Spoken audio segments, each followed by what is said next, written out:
Oops, not sponsored.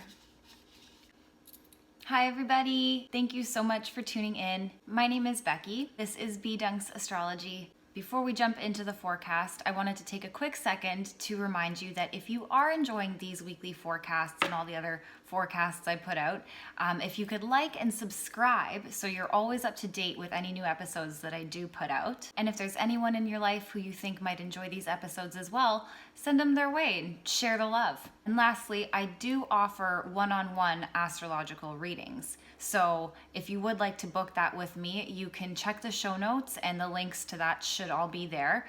They are all done virtually online, so no matter where you are in the world, if you would like to set that up, we can definitely make that happen. I'm really happy and energetic today. I have had a lot of coffee, but it's also because we have a lighter week ahead of us, thankfully, in comparison to the past couple weeks that we've been dealing with.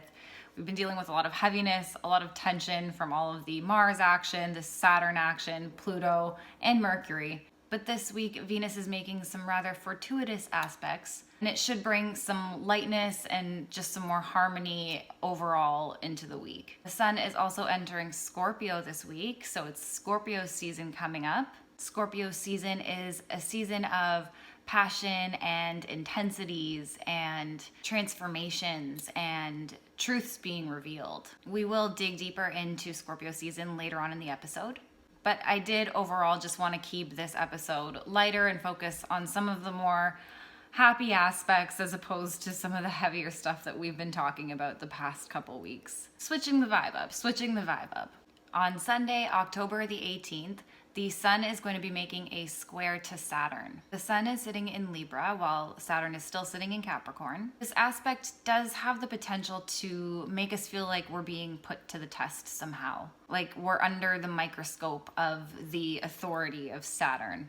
There's some sort of authoritative paternal energy that's hovering over us almost. It could feel like there's pressure on us. Could have to do with issues surrounding fairness and equality and overall justice and trying to find some sort of compromise, some sort of balancing compromise. Both Libra and Capricorn have to do with law and order and governance, but the ways in which they choose to get there are rather different. Saturn in Capricorn prefers to take a more austere, disciplined, structured approach, whereas the Sun in Libra is concerned more so with overall democracy and equality. Our relationships might feel some pressure from this aspect as well. Could be dealing with conflicts with friends or family or coworkers, and it could all have to do with issues surrounding responsibilities. Feeling like there's a weight on our shoulders and there's a lot of responsibility and a lot of expectations that are put on our plate. Our determination, our skill, our will is all going to be put to the test. So this transit does have some potential to make us feel like we are under a bit of pressure. I know I did say I wanted to keep things light, but this is just how the week is starting off. But again, it could just feel almost like it's exam time. And a lot of us could feel like we want to just throw the responsibilities away and say, screw it. But Saturn does always come and checks us to make sure that we are sticking to our to-do lists and our responsibilities. And when he hands us our test results back, we have to be okay and in an understanding of why we get the results that we get. Because that's Saturn. Saturn holds us to ourselves. Saturn holds us to our innermost authority. And no matter what, whatever choices we make, we have to lay in the beds that we make. So it could be the test time, the exam time, the result time of the past choices that we've been making recently. Whether we've been choosing to be responsible and live up to our morals and our values, or if we didn't. With the Sun and Saturn, it truly is all about living up to our highest self, living up to our values, living up to our morals, choosing whether to live our life in harmony and in alignment with our values and morals. And again, when we are looking at where we are in life, understanding why we're at where we're at now because of the past choices we've made versus where we would like to be and what choices we have to make in order to get there. Again, because the Sun's in Libra, there will be a bit of an emphasis on our relationships and all things Libra. And again, I think it's the same call that I have been talking about in recent episodes of putting boundaries, healthy boundaries in our relationships, and seeing where we haven't done so yet and making sure that we are establishing those healthy boundaries. Healthy boundaries that are conducive to the type of person that we want to be in the future, the type of person that we want to feel like in the future. Not even envisioning who I want to be, but what I want to feel like. It can be really helpful and motivating to imagine what it would feel like to be that person we're envisioning, as opposed to just imagining what it would be like to be who that person is.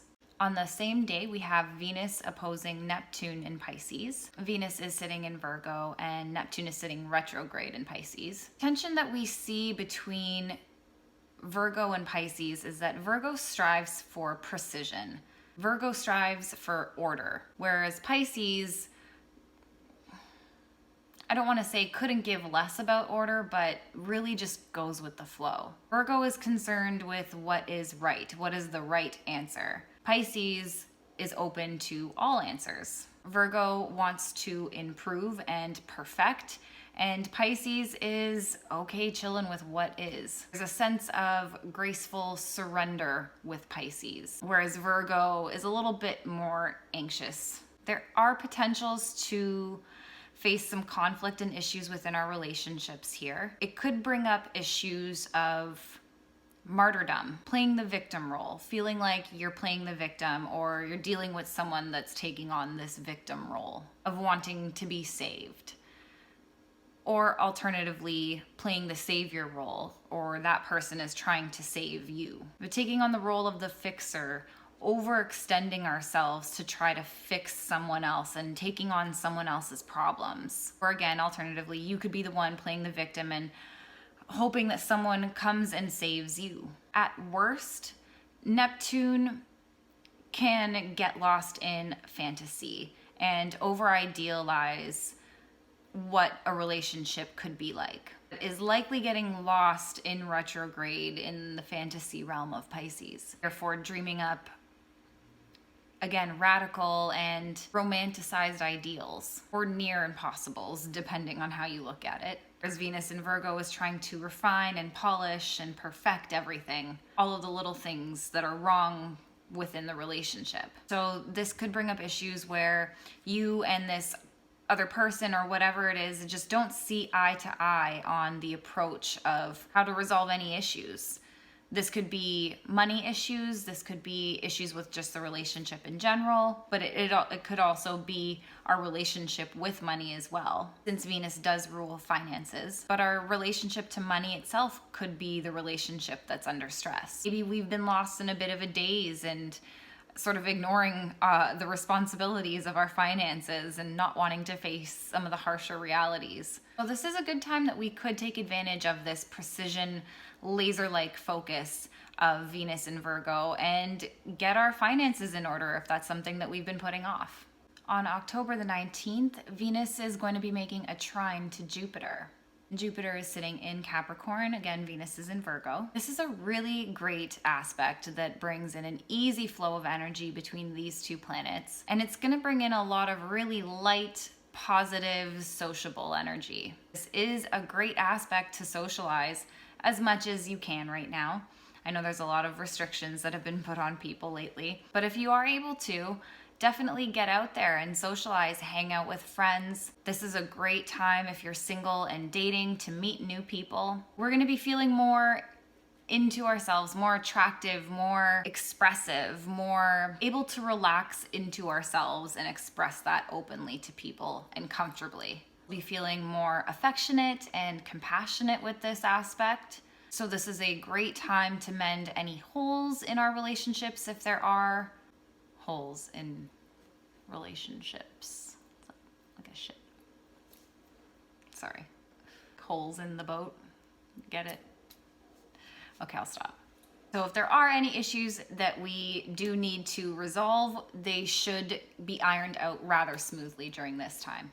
Everyone is going to feel a lot more empathetic and compassionate and open to resolving things. Jupiter is often associated with good luck, So there's likely going to be a lot of great opportunities that could come our way with this aspect. These opportunities are likely going to lead us to some really good things. This could be financial opportunities, social opportunities, relationship opportunities, even job opportunities, even spiritual opportunities, since Jupiter does rule spirituality and philosophy and those sort of things. So that can be something we see too. Overall, we'll be feeling really sociable, really popular, and just want to enjoy ourselves and have a good time. It could even look like treating ourselves, taking ourselves out on a little date, or taking ourselves to treat ourselves for a shopping spree. The one downside of this aspect is there is a possibility for some of us to overdo it. Jupiter is all about expanding things, so we'll just want to be careful with not going so overboard in our venture of living the good life. This could be pleasing ourselves and pleasing others as well. Overextending ourselves, going overboard to try to please other people. But this is a good time to remind ourselves that true love and happiness cannot be bought. We can't buy someone else's love. We can't buy our own love, no matter how many clothes or makeup or whatever we do to ourselves. Just a good time to remind ourselves that we could easily burn a hole in our pockets by overdoing these types of things. Overextending ourselves, going overboard with trying to please ourselves aesthetically or please other people. There is a propensity for Venus-Jupiter contacts to become a little too overly concerned with the appearance and aesthetics and stuff. On the 21st, Venus is going to be making a trine to Pluto. Again, this is going to bring in some really great positive energy. It's also likely going to bring a lot of passion and intensity into our relationships. Relationships to the things that we value, the people that we value, the people and things that we find worth in life. This is a great energy to pour a little bit more TLC into our more intimate relationships as well, since we'll likely be feeling a desire for more affection and attention with this aspect. And it'll likely come easy to us, since I think this energy is going to make us be able to make our loved ones feel like they are the most important. If you're single and dating right now, this is the type of energy that can bring in people and relationships that are rather impactful and transformative.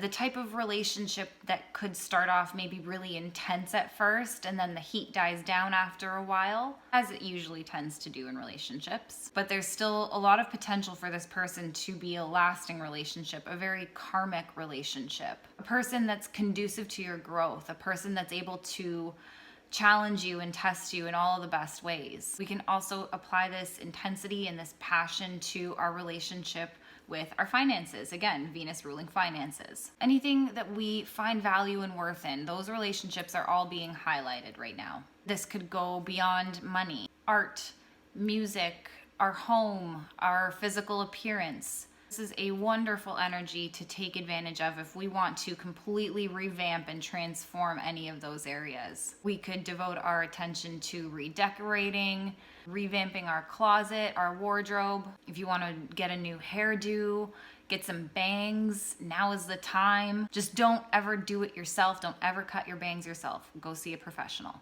If you're artistic or enjoy being creative, now is a great time to pour your energy into whatever medium that you enjoy the most. Drawing, painting, singing, writing, acting, dancing, anything. Even fun things like thrifting. If you enjoy taking something old and giving it a new life, that is very Pluto. So going through old pieces of clothing and giving them a rebirth. This is a great time to clean up the closet and find new ways of repurposing old things. At the same time, Venus is going to be making a square to the North and South Node. Again, the North and South nodes being those imaginary planets, but they're very karmic points in the sky. The North node representing almost our future and the South node representing our past. So this is bringing in a lot of karmic energy into our relationships. So the things that come our way right now are likely going to have a big impact on our relationships. This could add some intensity and some pressure to us if we feel like there are any relationships that we have right now that are in some sort of conflict or miscommunication with the direction of our lives, the direction we want our lives to be going in. Almost as if some of these relationships are pulling us away from our life's purpose. Alternatively, some of us could feel like maybe we're just not getting all that we need from our relationships, some of these relationships that we are taking a second look at.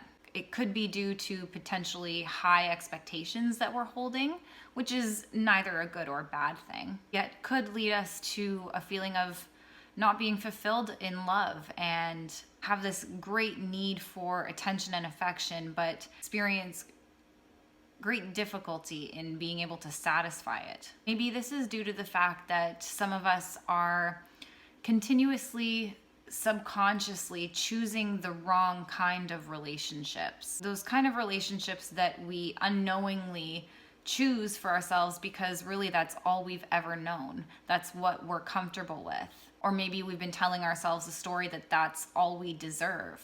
The kind of relationships that we know in retrospect aren't healthy for us, yet because that's what we're used to dealing with, we might be very unaware of how our standards are misplaced. So I think this is a really opportunistic aspect where we can call on the past experiences that we've had and learn from everything that we've been through to finally make a decision here and now what it is that we're worth, what it is that we want and what we don't want in relationships, what we're willing to put up with, what kind of relationships are going to contribute to the continuous growth and evolvement of me as an individual. On October 22nd, the sun enters Scorpio. Happy birthday to all you Scorpios out there. So it is officially Scorpio season, although I think we have been feeling the intensity of Scorpio already with Mercury going retrograde in this mysterious sign. We have Halloween coming up at the end of the month. We also have the US election coming up shortly after.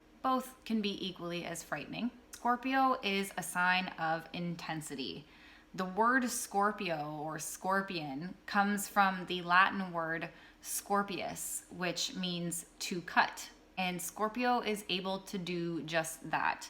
Scorpios are known to be able to just cut to the chase. They're known to be uninterested in any sort of facades that hide the real, raw truth. Scorpio has a propensity to call out taboos. They have a keen eye for recognizing all that is unobvious. And they love to break secrets. They love the truth being revealed. So this Scorpio season, I think we could see a theme of ripping off band-aids. There is a rather empowering quality that Scorpio brings. So it can allow us to tap into that relentless and fearless nature of Scorpio. With this season, I think we can ask ourselves how we can harness this ability to find safety in the unsafe, to find comfort in the uncomfortable, and really work through the hard shit. Work through the anger we've been dealing with, work through the truths that we've been avoiding, truths that we've been hiding from, working through the emotions that we've been suppressing and compartmentalizing. A shadow side of Scorpio is that it can be such a detective that it goes beyond boundaries to get the truth. So we could be dealing with some issues of disrespecting boundaries in certain ways. Another shadow trait of Scorpio is possessiveness and jealousy. So some of us could be dealing with some potential emotional conflicts surrounding these themes. Scorpio season ultimately is all about transformation. It's the halfway point of the autumn season where we're witnessing all of the leaves fall off the trees and die. It's a seasonal death and rebirth. This theme of death and rebirth, this transformation, I think, is what we are all being called to focus on right now. Ultimately, a transformation within ourselves, I think. What parts of ourselves do we need to put to rest? What parts of ourselves need to be torn down and rebuilt? Scorpios tend to seek out situations where it's a catalyst for growth.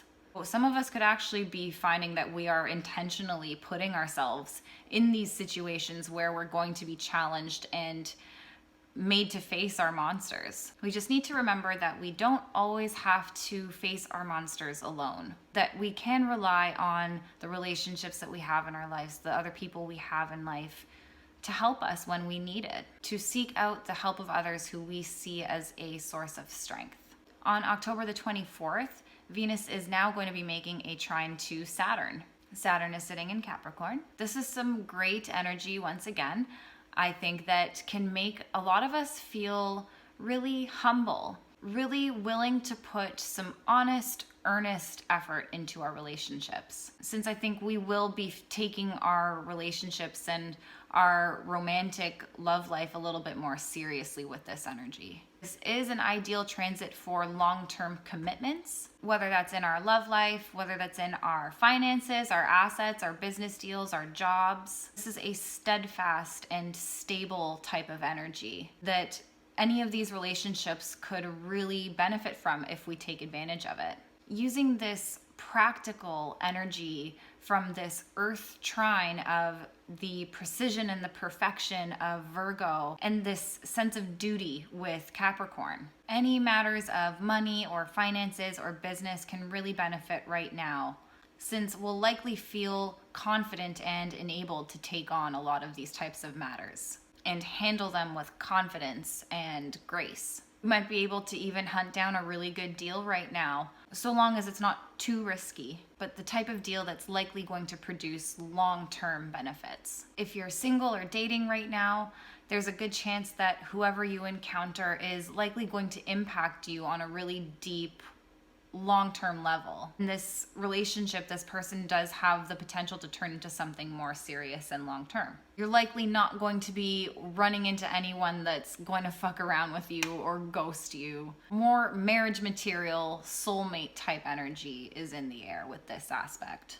I am adding a day this week with this forecast on October 25th because I think this is just a really great aspect to make mention of, and it's in theme with the lightness of this episode, I hope. This is a really exciting aspect too, I think. On the 25th, Mercury and the Sun are going to come conjunct. So that means they'll look like they're coming like this in the sky together. This is occurring at 2 degrees of Scorpio. This is also known as a cazimi in astrology.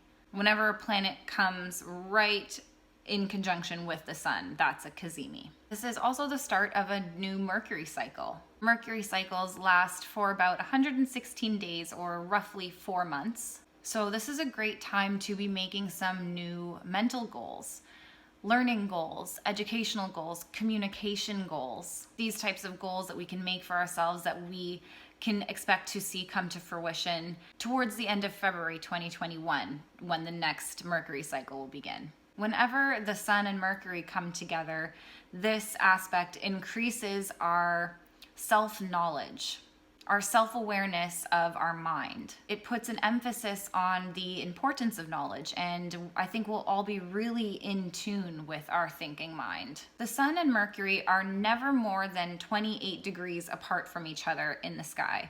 So technically the only aspect that they really could ever make is a conjunction. The degrees of the conjunction, though, is really what makes the mark. It's said that whenever Mercury comes within 5 degrees of the Sun, it is combust or being burnt up. If you can imagine that the heat of the sun is overpowering and blazing up that planet, Mercury in this case. So whenever we have that type of aspect, it could almost make us feel like our mind is debilitated in a sorts. But when Mercury and the sun come exactly conjunct, it's like Mercury is in the eye of the tornado. It's able to see and think clearly. This aspect creates an independent thinker type energy. A Sun-Mercury cazimi does run the potential of a superior mind type vibe. Therefore, some of us could run the risk of overextending our egos. We'll be seeking some sort of recognition for the things that we have to say. We will be identifying with our thoughts, therefore looking for that instant recognition, that instant gratification. So this is just something to be aware of as this conjunction does occur in the sign of Scorpio. a sign of radical extremes and obsession. And if we don't receive that gratification that we're looking for when we express ourselves, whether it be that people are interpreting us as being too pompous or just overly opinionated even, it could leave some of us with a bruised ego. Still, I think this is an overall positive aspect that will have us feeling really sociable and confident and chatty and overall expressive. We'll likely feel really appreciative of some of the relationships in our lives, those neighborly type relationships, the relationships with our neighbors, our friends, our siblings even. I think the overall feeling is we'll just want to be surrounding ourselves with our loved ones, and we can enjoy actually being able to authentically express ourselves. That is it for this week. Thank you so much for tuning in. I really appreciate you listening or watching wherever you're tuning in. As mentioned, if you haven't already, please subscribe, like, comment, share, all of the great things that help support my podcast and my YouTube channel and get the wonderful world of astrology out there. As mentioned, if you'd like to schedule a one-on-one reading with me, you can check the show notes. If you'd like to connect with me on any social media, you can usually find me at anything with bdunks, BDUNCKS, and all the links should be available in the notes as well. I hope you have an awesome week, guys. Enjoy the light energy, enjoy the lightness of the week. Take care of yourselves, be kind to others, and I will see you next time.